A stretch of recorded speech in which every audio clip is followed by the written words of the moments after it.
a contar un poco algo diferente, aunque sé que esta mañana ya hablaron un poquito ya se habló un poquito de volcanología, pero creo que eso es algo bueno, que empecemos ya a hablar más de volcanología, que aquí en Canarias tenemos volcanes activos y tenemos instituciones que se dedican a la volcanología y creo que cada vez más tenemos que trabajar en eso.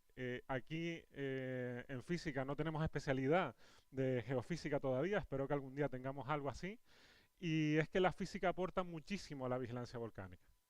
Entonces, para empezar, no funciona. Creo que hay que cambiar, no sé, le falta el... No, no funciona para pasar. Creo que le falta el aparatito, el... Sí, sí, sí, sí, está el esto manda, pero falta el USB. Ah, está aquí. Sí,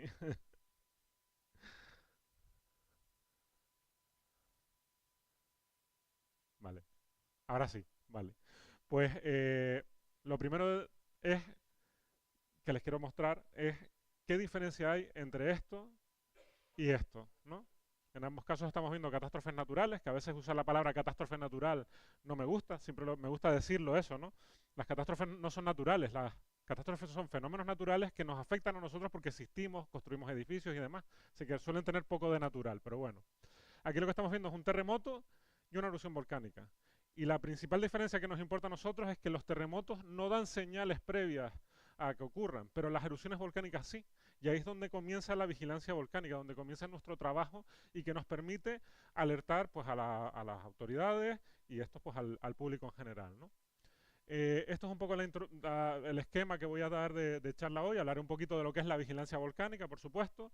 Algunas de las técnicas que usan la física dentro de la vigilancia volcánica. Y al final hablaré un poquito de lo que está pasando en Tenerife en los últimos 2 meses, que yo sé que es de gran interés y creo que bueno, que está bien que comentemos un poquito lo que ha estado pasando. Espero que me dé tiempo a todo. Para empezar, como he dicho, los volcanes dan señales antes de que comience la erupción. Y esto nos permite responder, o intentamos responder, dos preguntas. ¿Cuándo va a ocurrir la erupción y cómo va a ser la erupción? ¿No? Porque la erupción puede ser más explosiva, menos explosiva, generar unos peligros u otros. Pero en Canarias tenemos un problema. Y es que tenemos que responder una tercera pregunta, que es ¿dónde va a ser la erupción? En otros volcanes del mundo, en el Etna, que habrán oído hablar, otros volcanes por ahí, las erupciones suelen ser más o menos en el mismo sitio, en lo que es el volcán que ya existe, ¿no? Pero en Canarias hay volcanes, lo que llamamos monogenéticos. Esto es un ejemplo de la erupción de La Palma de 2021, el comienzo, el primer día y uno de los últimos días, ¿no? Aquí ven cómo la erupción comenzó en una ladera donde no había nada, no había ningún cono volcánico. Aquí delante ven un cono volcánico más viejo, pero una vez que acabó la erupción, pues tenemos un cono ya de 200 metros de altura. Y esto es lo que ha pasado con todas las erupciones históricas en Canarias, ¿no? El único ejemplo distinto que activo hoy en día es el Teide, que es un estratovolcán que ha sido formando por muchas erupciones. Pero el resto de las erupciones van a ocurrir de esta manera. Y aquí tenemos, por ejemplo, las erupciones basálticas que han ocurrido en la isla de Tenerife en las últimas decenas de miles de años. Y ven cómo hay unas zonas muy amplias donde pueden ocurrir las erupciones. Entonces, por eso es más complicado hacer la vigilancia volcánica en un entorno como el de Canarias, porque tenemos que responder a esa pregunta que es más difícil de responder, ¿no? Añade una incógnita más. ¿Cómo sabemos el estado del volcán? Tenemos tres patas principales. Por un lado, la geología, que ahora lo veremos un poquito más. Por otro lado, la observación de esos precursores, de esas señales previas a la erupción. Y por otro lado, la modelización de lo que puede ocurrir durante una erupción. La geología, de entrada, nos puede decir cómo han sido las erupciones pasadas, para entender cómo van a ser las futuras. Así podemos saber qué tipos de peligros podemos esperar, ¿no? Si va a ser más explosiva o menos explosiva, o dónde son las zonas donde suele haber más erupciones respecto a otras, ¿no? Aquí tenemos un compañero estudiando erupciones prehistóricas en la isla de La Palma.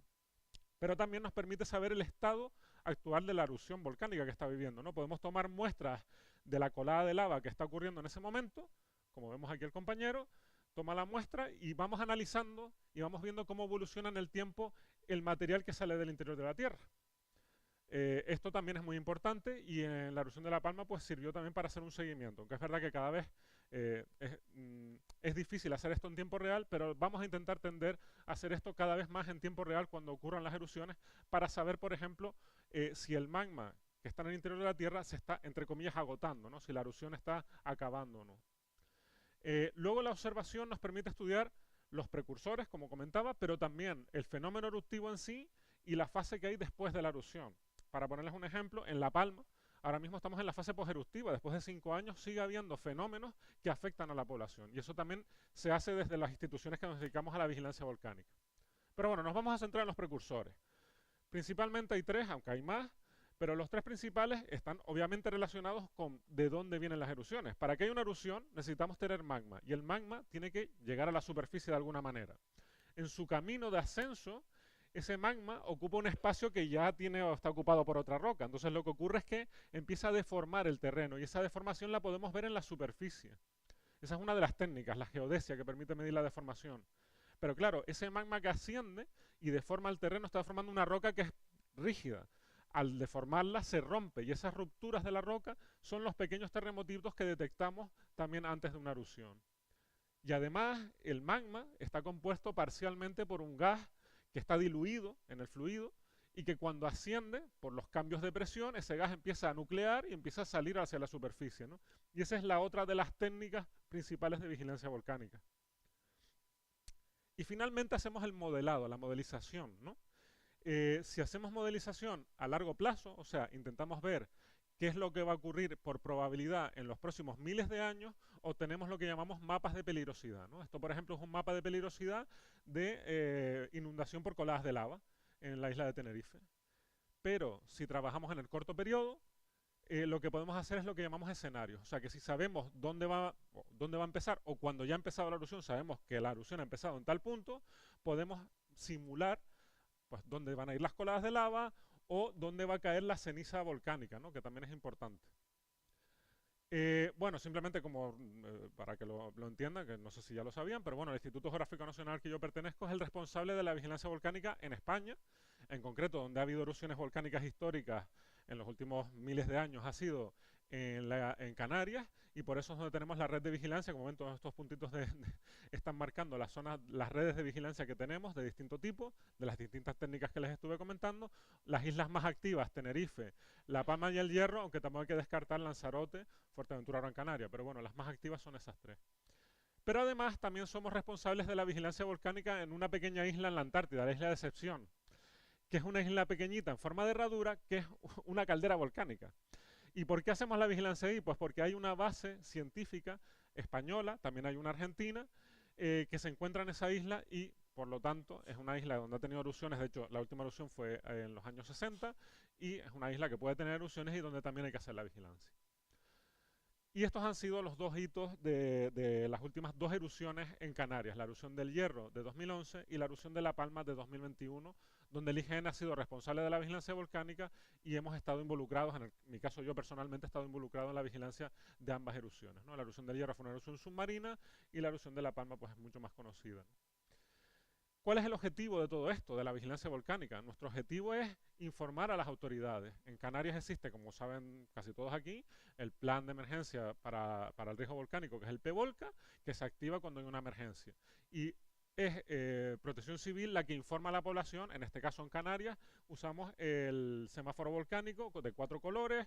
Antiguamente, en el plan antiguo de hace 10 años, era de 3 colores. Y esto, bueno, cambia en cada país del mundo, ¿no? Pero para que entiendan un poco cómo funcionan las cosas. Pero volvamos a la vigilancia volcánica. Y ya lo han visto, ¿no? De entrada, la vigilancia volcánica es multidisciplinar. Aquí no hay un vulcanólogo que estudia una carrera que se llama vulcanología, ¿no? Hay un físico que estudia geofísica, hay un matemático que estudia geodesia para estudiar las deformaciones, un químico, un geólogo, hay de todo, ¿no? Aquí he puesto algunas de las técnicas de vigilancia principales y me estoy dejando muchas, pero sobre todo lo que quiero que tengan en cuenta como físicos es que muchas de estas técnicas son técnicas geofísicas o técnicas relacionadas con la física. Por no decir que las otras 3 al final usan de una forma u otra aproximaciones físicas o temas físicos que también son interesantes. Pero bueno, estas son las que podemos hacer los físicos en general, ¿no? Entonces yo les voy a hacer un resumen un poquito de algunas de las técnicas para que sepan lo que hacemos desde el IGN respecto a ellas, ¿no? Por ejemplo, en los escenarios que les comentaba, simulamos los peligros volcánicos. He puesto 2, pero hay muchos más peligros volcánicos. En principio, las coladas de lava y la caída de ceniza o la dispersión de ceniza, porque la ceniza cuando se dispersa en la atmósfera, pues puede afectar también a la aviación, a los aviones, y no sé, pues tenemos que evitar, o las autoridades tienen que evitar que los aviones pasen por donde hay una nube de ceniza, ¿no? Entonces en esta fotografía de la erupción de La Palma está una colada de lava y la emisión de ceniza en la misma fotografía. Hay que tener en cuenta que las coladas de lava pueden ser desde muy fluidas, como esta de aquí, hasta muy viscosas, como esta de aquí, que ven que son rocas que se van acumulando una tras otra y demás, ¿no? Y eso se tiene que tener en cuenta a la hora de hacer las simulaciones. No estamos simulando un agua que está fluyendo por un barranco, estamos simulando un material viscoso, un fluido no newtoniano, y que lo que hace es empujar la colada de lava en una dirección y se mantiene la colada donde estaba antes, ¿no? ¿Vale? Entonces esto hay que tener en cuenta a la hora de hacer las simulaciones. Este es el escenario de coladas de lava en el comienzo de la erupción de La Palma en 2021. El 19 de septiembre, el día de que comenzó la erupción, hicimos este escenario teniendo en cuenta dónde empezaba, ¿no? Sabíamos ya en ese momento dónde empezaba, cuando ya había empezado la erupción, se hizo esta simulación y se obtuvo un mapa de probabilidades, ¿no? Los colores rojizos hablan de alta probabilidad, los colores verdes menos y ya los azules muy baja probabilidad, ¿no? Esto se hizo para las autoridades, pues, para que vieran qué zonas evacuar y demás, ¿no? Y se hizo como un mapa de probabilidad. O sea, no era el mapa donde que va a ser inundado por coladas de lava en todo momento. Pero este fue el resultado final. Estas fueron las coladas de lava el 13 de diciembre cuando acabó la erupción. Prácticamente cubrió todas las zonas de alta probabilidad. Pero esto realmente se produjo porque la erupción duró muchísimo, duró 86, casi 86 días y por eso llegó a cubrir todas las zonas. Pero recuerdo que después de la erupción dijo como que clavamos el pronóstico de coladas de lava, pero no era el objetivo de ese mapa. El objetivo era un tema de probabilidades y esto podía haber cambiado de todas formas, ¿no? Pero bueno, para que se hagan una idea de los resultados que se obtienen. ¿Cómo hacemos esto? ¿No? Hay muchas formas de hacerlo. La aproximación probabilística, partimos de un modelo digital del terreno, básicamente, y si tenemos ahora sí decir, una lava en un punto, pues la probabilidad de que pase al siguiente punto depende de la diferencia de altura, lo podemos hacer así, ¿no? En este caso, pues desde este punto puede pasar a estos 4, no va a subir, en principio no va a subir, ¿no? Sino que va a ir bajando. Y ahí calculamos la probabilidad en función de la diferencia de altura. Pues ahí vamos haciendo simulaciones donde, pues según la probabilidad, va a ir bajando y va a ir inundando las zonas, ¿no? Y lo que hacemos es, hacemos esto repetidas veces. Hacemos muchísimas veces este cálculo y obtenemos muchos modelos que vamos sumando y vamos obteniendo una probabilidad. Y esta sería el resultado final, ¿no? Una probabilidad de inundación por colada de lava, ¿no? Hay luego otros modelos deterministas y demás, pero bueno, este es el que estamos usando nosotros. Y luego, tampoco voy a entrar demasiado, pero también se pueden hacer simulaciones, estas no las hacemos nosotros, estas las hacen, por ejemplo, en el Mare Nostrum en Barcelona, el CSIC, hacen simulaciones de la dispersión de ceniza y de la dispersión de los gases volcánicos también, ¿no? Y esto obviamente, básicamente se hace teniendo en cuenta la meteorología del momento y la altura de la columna a la que llega, ¿no? Si la columna eruptiva de gases y ceniza llega a 8 kilómetros, ellos meten eso y saben con los vientos que hay en ese momento o los pronósticos meteorológicos de los vientos en qué dirección van a ir y se hacían estos pronósticos, pues en este caso este es de caída de ceniza y este es de dispersión de CO2, ¿no? Y esto servía, pues por ejemplo, para saber si, o en el caso de las autoridades, si había que cerrar un aeropuerto o no. Vamos con la sismología, que quizás es la más conocida de las ciencias relacionadas con la volcanología que tienen una parte física, o que básicamente es física, ¿no? Para empezar, ¿qué es un terremoto? Es un temblor causado por la liberación de energía en forma mecánica, de ondas mecánicas después de una ruptura brusca, ¿no? Lo que estamos hablando es una ruptura brusca de una falla, ¿no? Tenemos una falla que es un plano en el terreno que se rompe. Lo que pasa es que una parte del terreno va en una dirección y otra va en otra. Básicamente es eso. Eso ocurre de forma instantánea.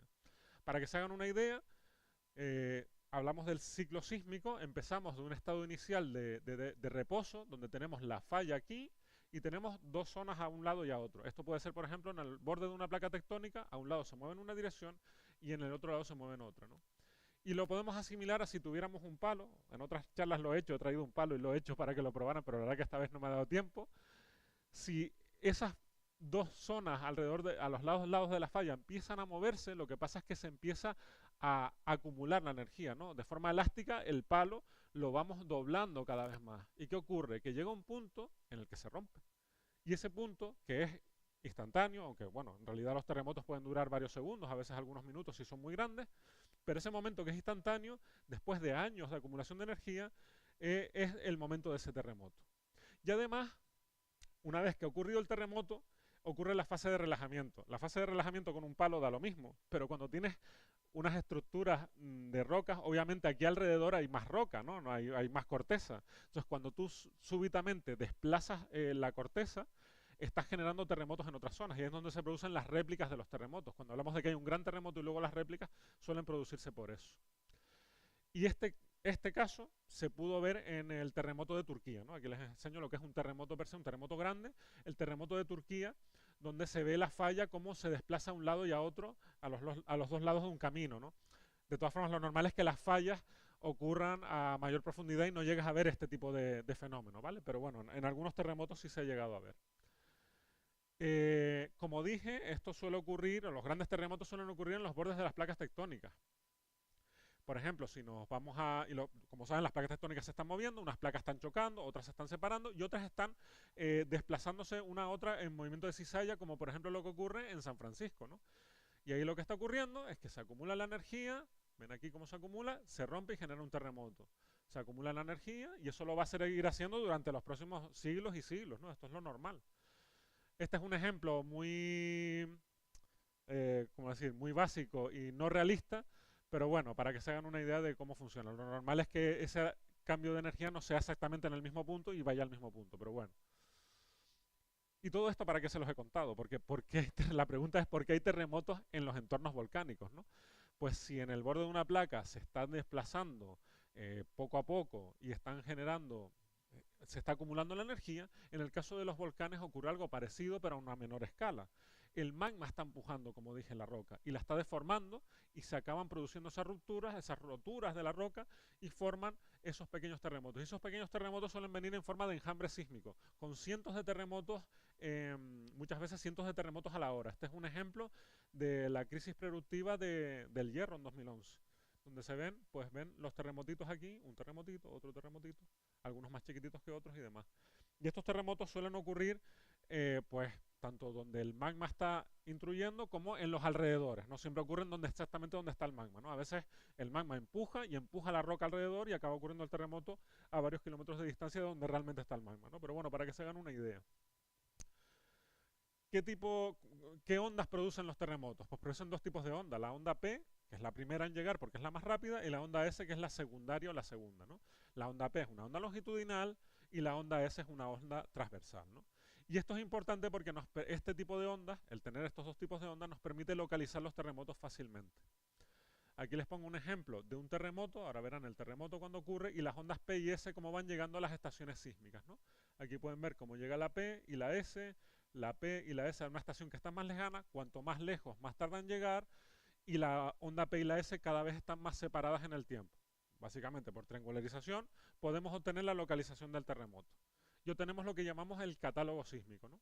Aquí tendrían un catálogo sísmico, o sea, la localización tanto en superficie como en profundidad de los terremotos. En este caso es de la sismicidad que hubo antes de la erupción del hierro en 2011. Y lo que ven es como la sismicidad, los colores indican la fecha, desde el 19 de julio hasta el 10 de octubre, como la sismicidad fue migrando de norte a sur. O sea que este catálogo sísmico es súper importante porque nos indica por dónde está moviéndose el magma. En este caso, fíjense que empezó en el norte y uno podría pensar, bueno, la erupción va a ser en el norte, ¿no? En agosto, pues se pensaba que si había una erupción podría ser en el norte y acabó siendo al sur y submarina. O sea que esto es otra cosa más que les hablaba de la dificultad a la hora de hacer el pronóstico en las erupciones en Canarias.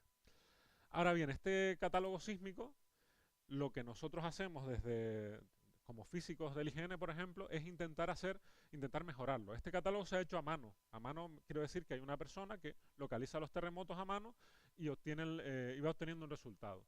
Entonces, primero, tiene unos errores bastante grandes, ¿no? Cuando localizas individualmente un terremoto, el error en la localización suele ser de 3 o 4 kilómetros. Entonces, usamos distintas técnicas para mejorar estos catálogos. La primera técnica es la relocalización usando técnicas basadas en la similitud de los terremotos. Como los terremotos entre sí forman familias, se parecen mucho. Aquí vemos dos familias distintas, cómo se parecen los terremotos de una familia mucho entre sí y los otros no son iguales a estos, pero se parecen entre sí. Pues podemos, correlando las formas de onda, obtener la localización relativa entre unos y otros. Y así obtenemos esta mejora. Fíjense otra vez entre esto y esto, ¿no? O sea que hemos tenido una mejora muy importante. ¿Qué más podemos hacer? Pues ese catálogo que les enseñé se hizo con un modelo de capas plano-paralelas, ¿vale? Que es muy bonito. La velocidad de las ondas sísmicas va aumentando a medida que nos vamos en profundidad y las ondas sísmicas vienen hacia abajo y vuelven a subir. Un poco como cuando tenemos un... ay Dios, ¿cómo se dice? Bueno, un espejismo. Cuando tenemos un espejismo, esto lo han visto en óptica, que la onda, como se va hacia el suelo, que la temperatura es más alta, la velocidad va aumentando de la onda, o el índice de refracción aumenta y por eso vuelve a subir. Pues esto es algo parecido. Pero la realidad es distinta. El terreno de una isla volcánica no es así. Aquí ven lo complejo que puede ser.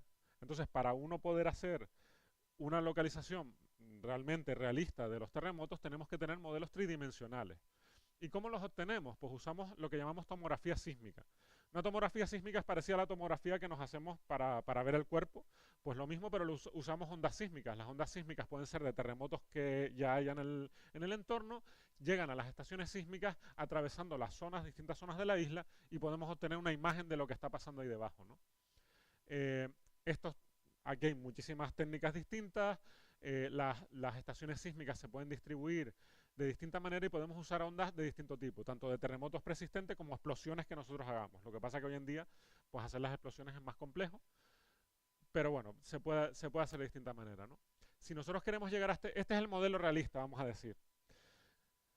Pero la realidad es que nosotros no vamos a conseguir tener esa resolución nunca, porque necesitarías muchísimas estaciones y ya de por sí la zona Fresnel de las ondas sísmicas no te lo va a permitir.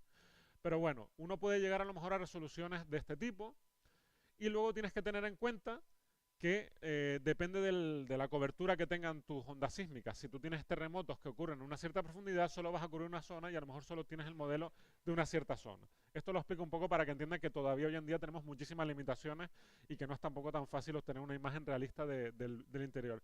Pero sí nos ha dado información muy importante para localizar después los terremotos, ¿no?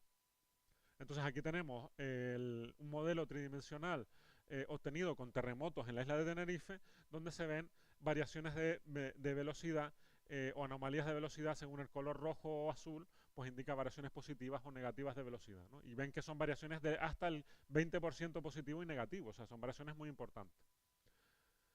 La otra parte para mejorar el catálogo, porque les dije al principio que lo hacíamos manualmente, es hacerlo automático. Y hoy en día, desde hace ya bastantes años, con los sistemas de inteligencia artificial, de deep learning, de redes neuronales, pues es relativamente fácil. Eh, o en los últimos años se han desarrollado muchos sistemas que automáticamente detectan las ondas P y S y podemos obtener de forma automática el catálogo sísmico, ¿no? Aquí tienen un ejemplo de que hemos desarrollado. Bueno, este es un ejemplo que se ha desarrollado en otro sitio y lo hemos aplicado y lo hemos usado en Canarias y puede funcionar en tiempo real. Esta es a la velocidad a la que localizaría los terremotos si le metiéramos los datos de hace un mes, por ejemplo, los localiza a una velocidad que una semana de datos un ordenador normal los localiza en a lo mejor media hora, ¿no? Con lo cual, y esta es la sismicidad que estábamos viendo en La Palma antes de la erupción. Estamos hablando del 12 de septiembre, que era una semana antes todavía de la erupción, ¿no? Para que se hagan una idea de la sismicidad tan densa que llegábamos a tener en la isla. Todo esto nos ha permitido tener este catálogo sísmico para la crisis productiva de La Palma en 2021. Un catálogo sísmico con mucha precisión, estamos hablando que estos son 2,5 kilómetros, donde nos indica más o menos, como decía, nunca es exacto, pero sí la posición del magma en todo momento, ¿no? Y aquí vuelven a, si lo quieren lo voy a poner otra vez porque es bastante rápido.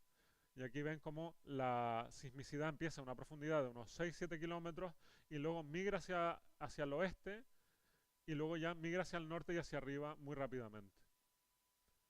Esto ahora mismo lo tenemos ya en tiempo real y lo podemos aplicar, lo que hemos aprendido de la erupción de La Palma, y lo podemos aplicar en futuras erupciones.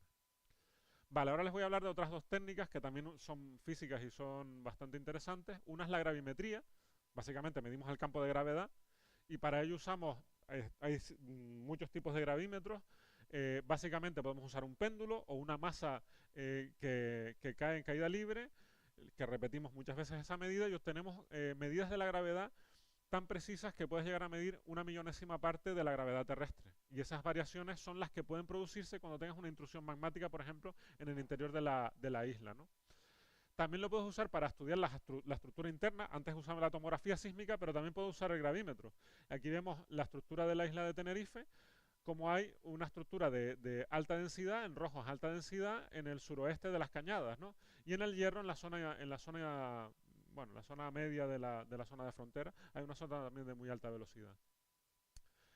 También podemos hacer lo que llamamos microgravimetría, que es que medimos en varios puntos de la isla, volvemos a medir un mes después, volvemos a medir otro mes después y vamos obteniendo pequeñas variaciones que nos puedan, o sea, una especie de evolución cuatridimensional de cómo va evolucionando el interior de la isla, ¿no? Y esto, por ejemplo, ya se hizo en 2004, en la crisis sísmica que hubo en 2004, y se vieron variaciones de la gravedad en el interior de las cañadas del Teide, posiblemente producidas por una intrusión magmática en aquel momento.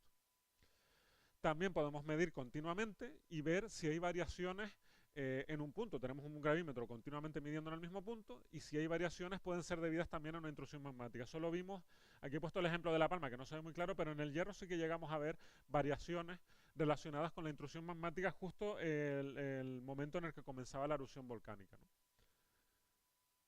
La otra técnica, que es muy básica, es la termometría. Básicamente medimos la temperatura del suelo en el terreno y es que, por ejemplo, en el Teide tenemos fumarolas que están a alta temperatura y podemos medir esas temperaturas y ver la variación cómo va en el tiempo, ¿no? Aquí les he puesto la temperatura y emisión de CO2 en esta zona, ni siquiera es en el cráter del Teide, sino en una zona de fumarolas que está más abajo y aquí pueden ver pues pequeñas variaciones que se produjeron entre 2011 y 2016. Como dato curioso, en el caso de las fumarolas del Teide, la temperatura máxima que solemos medir está en torno a los 85 grados. ¿Y por qué 85 grados? Porque a esa altura es la temperatura de ebullición del agua, por las diferencias de presión. Otra cosa que podemos hacer es hacer termografía con una cámara térmica, pues podemos poner una cámara y medir, por ejemplo, esto es el cráter del Teide, aquí ven una imagen, lo que sería una imagen visible, y lo que sería una imagen térmica, ¿no? Entonces con la imagen térmica podemos ver la zona de fumarolas, dónde está, que estaría en esta zona que ven amarilla de aquí, no sé si se ve muy bien, pero bueno, donde se deposita el azufre, pues esto lo podemos hacer continuamente y ver si hay variaciones en la temperatura que tengan que ver con una activación volcánica, ¿no? Y aquí tenemos una cámara térmica en la erupción de La Palma, cómo se ve la emisión más claramente que aquí que está pues ocultada por la ceniza y demás, pues aquí podemos estimar mucho mejor las variaciones. Voy a ponerlo otra vez porque creo que se ve bastante bien, ¿no? Aquí se ve cómo está oculta, a veces hay como gases y demás y aquí podemos ver más claramente las emisiones. Algunos puntos interesantes y simplemente para que se queden, ¿no?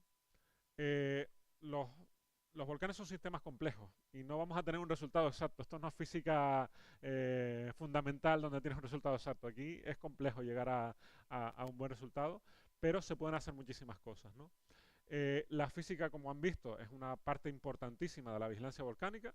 No es la única y hay que tener en cuenta eso también, que cuando haces vigilancia volcánica tienes que tener en cuenta todo lo que puedes medir, ¿vale? No solo una parte, sino todo. La vigilancia volcánica es un servicio para la sociedad y eso, yo desde que trabajo en la vigilancia volcánica, eso es algo que me ha animado bastante. Yo empecé en la astrofísica y me pasé al final a la volcanología y bueno, yo estoy bastante contento con el cambio porque creo que estoy haciendo algo para, o por lo menos que trabajo en algo que ayuda a la sociedad y todavía hay mucho para hacer. Así que queremos que se unan a nosotros también. Nosotros tenemos a veces estudiantes en prácticas, de hecho ahora mismo tenemos 2 estudiantes en prácticas y a veces sacamos becas. De hecho, lo que les he enseñado que se ha hecho en La Palma de forma automática, lo hizo un estudiante que estuvo en prácticas, luego fue becario y ahora tiene un puesto fijo en el IGN.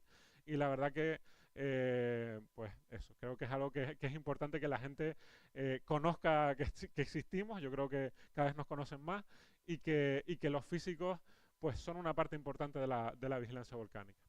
Y ahora que me da tiempo, 10 minutitos, les puedo contar un poquito sobre la actividad de los últimos años en la isla de Tenerife, ¿vale? Entonces, habrán visto en las noticias que en los últimos 2 meses hemos tenido un aumento de actividad importante. Pero realmente la actividad ya aumentó en el año 2015-2016. Este es el histograma del número de eventos detectados y localizados. En negro son los localizados, pero en rojo son detectados porque antiguamente la red no era muy buena, pero en una de las mejores estaciones detectamos los eventos y hemos ido sumando, ¿no? Entonces, en 2004, como les dije, hubo una crisis en Tenerife importante, con terremotos sentidos por la población y que en aquel momento incluso se planteó que podría haber una erupción volcánica. En aquel momento no había nadie responsable de la vigilancia volcánica y de hecho fue cuando el IGN empezó a llevar la vigilancia volcánica por la experiencia previa que tenía ya tanto en sismología como en medidas de deformación. Después de esa crisis fue decayendo la actividad hasta un mínimo y ya empezamos a tener una actividad nueva a partir de 2016 que era ya una actividad pues anómala, ¿no? Aquí ven una localización de terremotos desde el año 2016 hasta 2023, donde hay básicamente tres zonas importantes sísmicamente activas. La zona oeste de las Cañadas a unos 10 kilómetros de profundidad, en Vilaflor y Adeje hay otra zona, y luego bajo el Teide hay otra zona que también tiene algo de actividad, ¿vale? O sea, esas son zonas principales, aunque ven que hay terremotos prácticamente en toda la isla, ¿no? Eh, lo otro que hemos detectado desde 2016 son enjambres de eventos híbridos. Son fenómenos que duran unas poquitas horas y son muchísimos eventos muy similares entre sí y que se acumulan eso, se acumulan en 3, 4, 5 horas. Aquí viene el espectrograma, cómo se veía el espectrograma, que además son eventos que tienen una componente de baja frecuencia, eso no lo he dicho, pero en general los terremotos volcánicos que podemos tener son terremotos parecidos a los que tenemos en las zonas tectónicas, o podemos tener terremotos que tengan un contenido de baja frecuencia y esos suelen estar relacionados con movimientos de fluidos, ¿no? Y esto es lo que hemos visto al menos lo que vimos al menos 6 veces antes de 2026 en esa zona de las Cañadas. Estos terremotos son muy chiquititos, ¿no? Son muy pequeños. Aquí ven los terremotos individuales en varias de las estaciones sísmicas. O sea, yo aquí no soy capaz de determinar, prácticamente es muy difícil determinar dónde empieza la P y la S. Aquí no veo nada. Entonces, ¿cómo localizamos estos eventos que son tan pequeños? Pues como les dije, son eventos que se parecen mucho entre sí. La correlación es muy alta, ¿no? Esta es la correlación, en rojo las correlaciones más altas. ¿Qué podemos hacer? Pues correlando en esta estación, que es la mejor que tenemos, esta es la correlación para esta estación, podemos alinear el resto de estaciones y sumas ruido, el ruido te lo quitas y aparece la señal sísmica, ¿no? Aquí en Secán, en esta estación se ve muy bien, pero ahora aparece el terremoto en las otras estaciones. Y con eso hemos localizado los 6 enjambres sísmicos de antes de 2026, todos más o menos en la misma zona, a una profundidad de entre 8 y 10 kilómetros y bueno, en la zona más o menos cercana a Pico Viejo, al oeste, en la zona oeste de las Cañadas.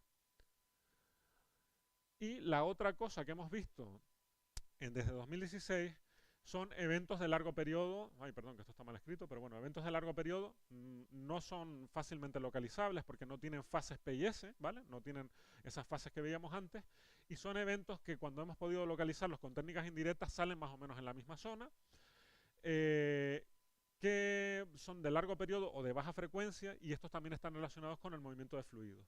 Aquí viene un histograma desde el año 2001, cómo ha ido aumentando, y en 2016 es donde vimos el aumento máximo de esos eventos de baja frecuencia, ¿no? La frecuencia de vibración en una de las estaciones suele rondar, la máxima suele rondar los 2 hercios, pero hemos visto variaciones en el tiempo y demás. Esto suele estar relacionado con la geometría o con el origen o la fuente de esas señales de baja frecuencia. Y aquí les enseño algunas de las más grandes que hemos tenido, y la mayor que hemos tenido fue en noviembre del año pasado.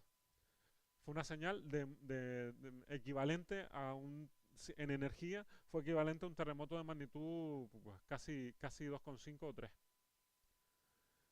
Ahora bien, en 2026 hemos empezado a ver cosas nuevas o cosas que ya estábamos viendo, pero mucho más eh, o en mucha mayor cantidad, ¿no?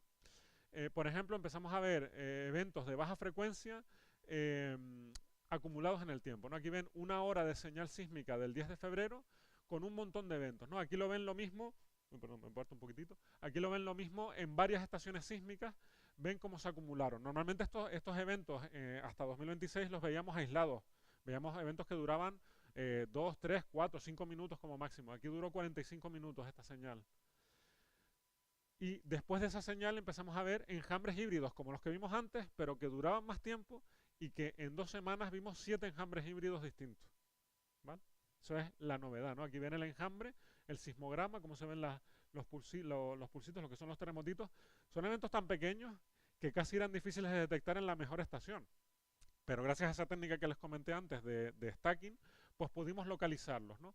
Se localizaron en esta zona, todos en la misma zona más o menos. Aquí ven, esto fue una localización hecha con un modelo 3D. En la de antes se les enseñó el modelo 1D. Esto es con un modelo 3D. Y ven los errores que tenemos, ¿no? Son errores importantes porque la localización en 3D suele generar más errores. Errores de 2, 3 kilómetros en la profundidad, por ejemplo. Pero bueno, más o menos están todos localizados en la misma zona. Por otro lado, hemos visto nuevos pulsos de eventos de baja frecuencia. Los que les comenté antes, pues se han seguido viendo. De hecho, este fin de semana pasado tuvimos algún evento de estas características, pero eran eventos bastante energéticos. Entonces, para plasmar cómo representamos ese cambio en eventos de baja frecuencia, hemos hecho desde la energía hasta la duración, pero bueno, la duración nos parece interesante. La duración de esos eventos acumulada en el tiempo desde 2016, ven cómo ha crecido más o menos de forma más o menos constante en el tiempo hasta febrero de 2026, donde hay un crecimiento muy grande, ¿no? Si hacemos un zoom ahí, vemos cómo en 2026 se incrementó muchísimo, luego tuvimos los enjambres, y la verdad que pensábamos que esos eventos de baja frecuencia fueron como lo que cocinó esos enjambres, por así decirlo, pero después de unos nuevos pulsos que tuvimos unas semanas después, no hemos tenido más enjambres todavía. Todavía esto se está estudiando, todavía estamos intentando entender lo que está pasando, pero como resumen, sí que estamos seguros que Tenerife ha incrementado, o sea, se ha incrementado lo que es la actividad volcánica, que seguramente hay magma bajo la isla, pero es que esto no es algo tampoco tan raro. Esto ya lo hemos visto en La Palma. En La Palma el magma se acumuló antes de la erupción, al menos que sepamos, al menos 15 años antes. Y en otras erupciones, por estudios petrológicos, estudios geológicos que les dije que eran importantes, sabemos que se ha acumulado muchas décadas antes. Entonces lo normal es que bajo la isla de Tenerife también se está acumulando magma porque es una isla volcánicamente activa. Hemos tenido una erupción hace un poquito más de 100 años, tenemos una erupción cada 100, 200 años, y la probabilidad de una erupción en los próximos 50 años, teniendo en cuenta las erupciones históricas, es del orden del 40%. Pero sí que creemos que esta actividad todavía no es una actividad de terremotos fuertes de deformación, no hemos visto deformación relacionada con estos eventos, y por eso consideramos que la probabilidad a corto o medio plazo no cambia. Obviamente siempre hay una probabilidad, nunca la probabilidad es cero, pero no cambia. Pero es verdad que este tipo de actividad puede cambiar, entre comillas, vamos a decirlo así, de un día para otro. Igual que pasó en La Palma, igual que pasó en el Hierro. En el Hierro, de un día para otro pasamos de no tener ninguna actividad a empezar a tener terremotos muy seguidos en el tiempo. Y eso es algo que también sabemos que puede cambiar, pero para eso estamos nosotros, para hacer la vigilancia, porque sabemos que estos fenómenos precursores pueden durar desde una semana hasta meses antes de que comience la erupción. Y eso es todo. Muchas gracias.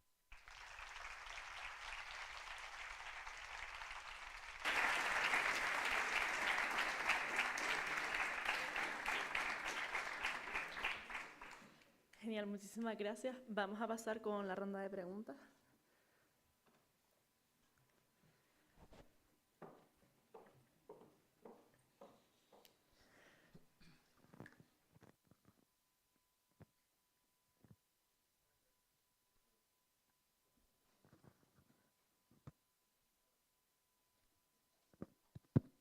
Hola, muchas gracias por la charla. Y yo me hacía una pregunta. Si un terremoto sucede por acumulación de energía durante muchos años, ¿no se podría hacer algo así como un mapa de gradientes de energía e intentar predecir más o menos cuándo va a suceder un terremoto? Sí, o sea, eso se hace. Y de hecho en California ellos ya saben que si hay un terremoto, si se libera toda la energía que se ha acumulado en los últimos... A ver, el último gran terremoto que hubo en California fue en 1906. Y ellos, obviamente, se han hecho estudios de deformación, hoy en día con GPS, pero desde antiguo ya se sabe, se ha ido acumulando, la energía se ha ido acumulando. Sabemos que se está deformando, que se está moviendo, la placa tectónica se está moviendo. Y ellos calculan que si se produce un terremoto puede ser de magnitud 7,5 o 8 en el futuro. O sea que eso lo saben y con eso se pueden hacer lo que llamamos mapas de peligrosidad a largo plazo. El problema es decir cuándo va a ser el terremoto y eso es lo que no se puede hacer. O sea, ahora mismo no hay nada, no hay ninguna técnica, no hay ningún fenómeno o parámetro que midas y te diga, pues va a haber un terremoto hay una probabilidad alta de un terremoto dentro de un mes, como pasa con los volcanes, ¿no? Donde tienes unos fenómenos. Ahí no. O sea, el problema es que el momento ese de ruptura responde a un fenómeno totalmente caótico. También los volcanes, pero los volcanes generan más cosas. El problema de los terremotos es que por ahora no se ha encontrado. Hay señales que se han hablado alguna vez, bueno, se ha hablado hasta de animales que se comportan de forma extraña, pero bueno, se sabe que hay señales de emisión en algunos terremotos ha habido señales de radón, de emisión de radón, ha habido una serie de señales que se han visto alguna vez, pero nunca se han podido relacionar 100%. Entonces, ese es el problema. Pero lo que tú comentas se hace hoy en día y de hecho se habla muchas veces de los gaps sísmicos, ¿vale? Las zonas donde no ha habido un terremoto en 100, 200 años, sabes que se está acumulando la energía y esperas que haya un terremoto fuerte. Y sabemos que hay una zona así en Estambul, por ejemplo, sabemos que hay una zona así en la zona del Everest, por ejemplo, que ahí hubo un terremoto en 2015, pero no se liberó toda la energía y así. O sea, sabemos que hay zonas que potencialmente van a generar un gran terremoto en un futuro. Y lo sabemos. El problema ahí es que ya depende del país, pues se toman medidas como en Japón, que Japón ha sido destruido por terremotos muchas veces. Y por eso los edificios, como son todos nuevos, los pueden hacer sismo resistentes. Pero en otros sitios es muy complicado. Italia, que es un país desarrollado, ha tenido problemas con los terremotos, pero ¿qué haces? Un pueblo que tiene 500 años, ¿lo vas a derrumbar y construir de nuevo? O sea, ahí es complicado de trabajar, pero sí con eso se trabaja ahí. Esa es la parte que se puede hacer para mitigar el riesgo, pero no podemos dar un pronóstico de un terremoto. Muchas gracias. No.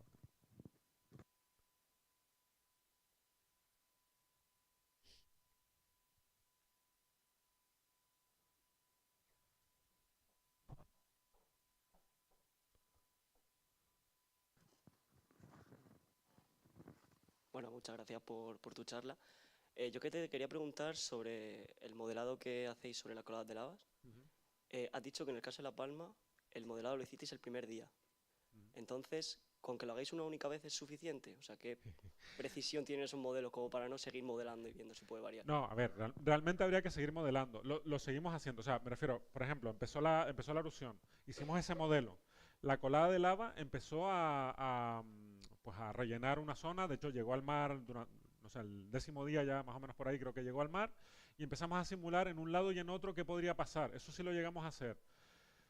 Pero no cambiaba demasiado. No cambiaba demasiado. Pero en teoría tendrías que hacerlo. El problema, por ejemplo, es que tendrías que simular también sobre la colada de lava. O sea, tú tienes una colada de lava que se ha generado, entonces tendrías que hacer un nuevo modelo digital del terreno con esa colada y simular la colada sobre la colada, porque claro, las coladas se ponían unas sobre otras. Ahí hay sitios con 30 metros, bueno, 30 metros en los barrancos, pero bueno, 10 metros de colada es fácil que haya en bastantes sitios ahí.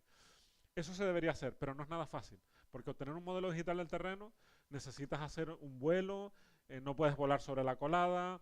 Estamos trabajando en el futuro para hacer esos vuelos con dron, ¿vale? De forma automatizada, porque es verdad que los drones hoy en día te permiten hacer eso, pero aún así no es fácil. Yo sé que los islandeses, que están teniendo varias erupciones, sí han trabajado más en eso, pero es que ellos no tienen prácticamente ceniza. O sea, ellos con sus erupciones volcánicas son muy, vamos a decirlo así, son mucho más tranquilas en ese sentido y solo generan coladas de lava, pero no generan ceniza. Entonces puedes volar por encima sin ningún problema. En La Palma eso era imposible. Eso era imposible.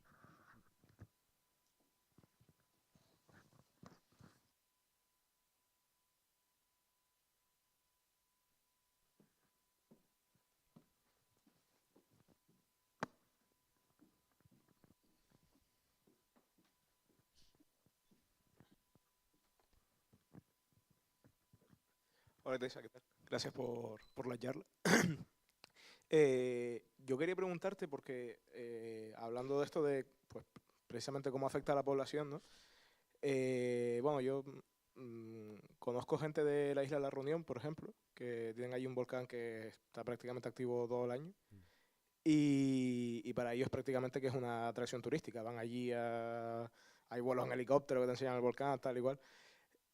Y sin embargo, aquí en Canarias, cuando hablamos de una erupción, pues es un motivo de alarma, ¿no? ¿Por qué o sea, por qué en unos sitios hay volcanes que parecen ser más amigables que en otros? Bueno, a ver, ahí hay varias cosas, ¿no? La Reunión, por ejemplo, las erupciones volcánicas ocurren siempre en el mismo sitio, más o menos. Aún así han tenido problemas, ¿vale? Pero ocurren más o menos en el mismo sitio, las tienen un poco más controladas. Cuando una erupción ocurre muy a menudo, es fácil conseguir obtener unos parámetros que te permitan pronosticar más fácilmente. En el Etna, por ejemplo, que también están teniendo muchas erupciones, tienen un montón de parámetros ya fijados. Aquí el problema es que no tenemos casos de estudio. Entonces, el problema que tienes es que aquí solo tenemos dos erupciones monitorizadas, una en el Hierro y otra en La Palma. Antes sabes muy poquito de lo que sintió la población y poco más. Entonces, eso hace que genere más incertidumbre. Aquí tienes la incertidumbre del lugar. O sea, dónde va a empezar la erupción o no es un problema. y luego que son erupciones con una mayor explosividad. En el caso de La Reunión o de Islandia, donde habrán visto también a la gente haciendo las chuletas allí. Pero es que yo no lo haría tampoco, esa gente está loca, pero bueno. La gente se acercaba a la colada, o sea, yo no lo haría, pero bueno. Pero es verdad que se podía uno acercar más o menos, hacer fotos, era muy bonito y tal. En La Palma te podías acercar hasta cierta distancia, 3 kilómetros era donde te podías acercar. Pero el problema es que tenían más explosividad, tenían más incertidumbre, la erupción estaba ocurriendo en una ladera y la colada podía empezar a salir más hacia el norte o más hacia el sur. O sea, generabas más incertidumbre y por eso por un lado, por otro también, obviamente, la gente está más acostumbrada. En Hawái están muy acostumbrados. En 2018 les empezó una erupción en mitad de un pueblo. Y ya se desacostumbraron un poco, porque también allí le hacían lo mismo y se comieron una erupción en mitad de una población. O sea que al final, sí, pero no. Vamos a decirlo así. O sea que la diferencia realmente es la frecuencia de erupciones que aquí no ha sido suficiente como para tener bien modelado el comportamiento. Eso no ayuda, o sea, Claro. eso no ayuda. También, cuanto más frecuencia, si ya conoces los peligros, que al final la cuestión es si conoces el peligro que te puede causar, ¿no? A ver, en el Etna también saben más o menos dónde les va a salir siempre, pero también están acojonados porque algún día les puede salir en la ladera. O sea, me refiero, al final es todo, la gente se ha acostumbrado. Pero a veces en sitios donde la gente está acostumbrada a eso, ha habido muertos. Claro. Porque la gente se acerca demasiado, no hay costumbre o sea, hay costumbre de que, bueno, siempre ha sido así y no pasa nada. O sea que hay que tener cuidado, pero sí, es verdad que y luego ya el hecho de que una erupción sea más explosiva que otra, también eso depende de la composición del magma, ¿no? Entonces, los magmas en Hawái, en el Pitón de la Fournaise o en Hawái, son magmas que no generan no tienen prácticamente gas diluido, entonces no generan tanto, o no tienen tanto y no generan explosividad. Aquí en Canarias lo normal es que sean estrombolianas, que sí que generan más explosividad y pueden ser más peligrosas.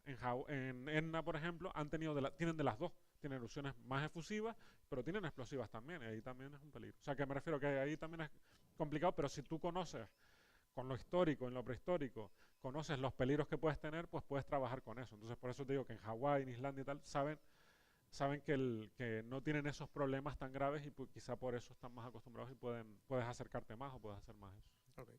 Muchas gracias.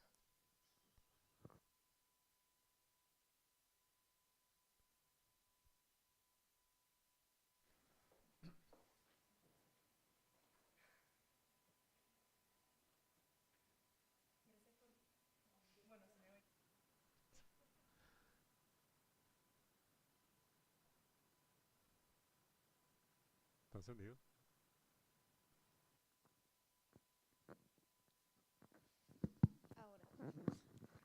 Gracias por la charla, que no sé en qué grado se apoyan o se podrían apoyar y si mejoraría mucho las medidas el hacer un mapeo constante del abombamiento de la superficie por satélite, por ejemplo con el Alisio.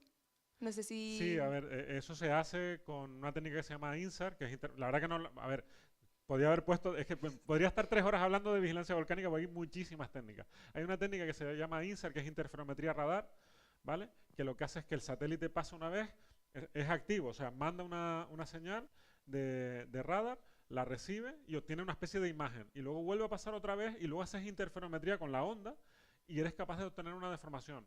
Hay otra técnica para deformación que es con GNSS, con GPS. GPS es como llamar clines a los pañuelos, ¿vale? GPS es la marca americana. Siempre nos quedamos con la marca americana, pero bueno. El GNSS, tienes puntos donde tienes antenas, que es como el del móvil, pero también te permite obtener, te permite obtener en tiempo real continuo. El satélite es cuando pasa el satélite, que pasa cada 6 días, por ejemplo el Sentinel, que es el europeo, pasa cada 6 días y te permite hacer un mapeo bidimensional de la deformación. O sea que son dos técnicas que se complementan y permiten determinar la deformación. Sí, sí. O sea, entiendo que, por ejemplo, el satélite sería más preventivo por lo que dice usted de los plazos de tiempo, ¿no? El satélite, el problema es eso, que como pasa cada bastante, te da una información muy valiosa, pero si, por ejemplo, la crisis que tuvimos en La Palma duró una semana. O sea, en una semana el satélite, eran 2 satélites, porque en aquella época habían 2, el Sentinel 1 y 2, y pasaban cada 3 días, o sea que tuvimos 3 mapas en todo el tiempo de la crisis, que no es demasiado. O sea, que es un poco... Pasa que el INSAR, por ejemplo, el satélite es muy útil, sobre todo en las zonas remotas. O sea, por ejemplo, cuando queremos estudiar volcanes, pues en las islas aleutianas de Alaska o en zonas como Etiopía, donde no hay un sistema de vigilancia, pero sabes que esa erupción te puede afectar el espacio aéreo, pues eso también se usa. O sea que son técnicas complementarias y se pueden usar, y hay sitios donde se usan más unas u otras, pero sí, sí. Y luego lo que tiene el INSAR es que hay imágenes gratuitas, como las de Sentinel, porque es de la ESA, pero hay otras que son pagando y se puede obtener, o sea, pero tienes que evaluar el gas. Claro, hay que evaluar, por ejemplo. Entonces uno, o sea, quiero decir, porque hay varias constelaciones ahora mismo funcionando, pero sí. Lo que sí sé es que en un futuro relativamente cercano ya se están planteando nuevos satélites que van a pasar cada menos tiempo y vamos a tener mejor imagen en ese sentido, porque se ha visto que es muy, muy útil. Sí. Gracias.